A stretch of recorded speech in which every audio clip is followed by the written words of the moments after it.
ಕೊನೆಗೂ ನಿನ್ನ ಆಟವನ್ನ ಸಾಧಿಸ್ಕೊಂಡು ಬಿಟ್ಟೇನು. ಪವಿತ್ರವಾದ ಈ ಹಾಲಿಗೆ ಹೊರಗೆಂದು ಬಿಟ್ಟೇನು ದ್ರೋಹಿ. ಈಗ ನನ್ನಂದ್ರು ಬಂದು ಕೇಳಿದ್ರೆ ನನಗೇನಂತ ಹೇಳಬೇಕು? ನಾನು ನಿನಗೇನಂತೆ ಮಾಡಿರುವೆ ಅಂತ ನನಗಿಂತ ಶಿಕ್ಷೆ ಕೊಡ್ಬಿಟ್ಟೆ. ಹೇಳೋ ಚಂದ್ರ,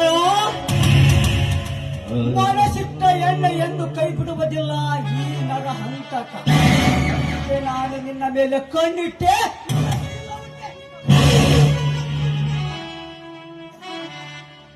ಏನು ನೀಚ! ಬ್ರಹ್ಮ ವಿಷ್ಣು ಮಹೇಶ್ವರನಂತಿರುವ ನನ್ನ ಅಣ್ಣಂದ್ರಿಗೆ ಏನಾದ್ರೂ ವಿಷಯ ಗೊತ್ತಾದ್ರೆ ನಿನ್ನನ್ನ ಮಾತ್ರ ಸುಮ್ಮನೆ ಬಿಡೋದಿಲ್ವೋ? ಮಾರಮ್ಮನ ಹರಕೆ ಕೋನವನ್ನ ಊರಲ್ಲಿ ಬಿಟ್ಟಂತೆ ನಿನ್ನ ಓಡಾಡಿಸಿ ಕರೆಯದೆ ಬಿಡಲಾರ ಚಂದ್ರ. ಈ ನರಾಂತಕ ನಿನ್ನ ಜೀವದಿಂದ ಉಳಿಸಿದರಲ್ಲ, ನಿಮ್ಮ ಅಣ್ಣಂದರಿಗೆ ಗೊತ್ತಾಗುವುದು. ಚಂದ್ರ, ಫಲವತ್ತಾದ ಭೂಮಿಯ ಮೇಲೆ ಬೀಜವನ್ನು ಬಿತ್ತಿದ್ದೇನೆ. ಆ ಬೀಜ ಮರಕ್ಕೆ ಹೊಡೆಯುವುದರಾಗಿ ಆ ಮರಕೆಯನ್ನು ಚೂಟಿ ಹಾಕಲೇಬೇಕು.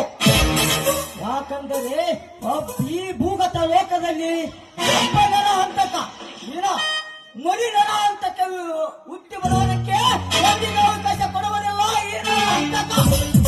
ಅದಕ್ಕೆ ನೀನು ಬದುಕದೇ ಬಾರದು, ಸಾಯುವುದೇ ಲೇಸು.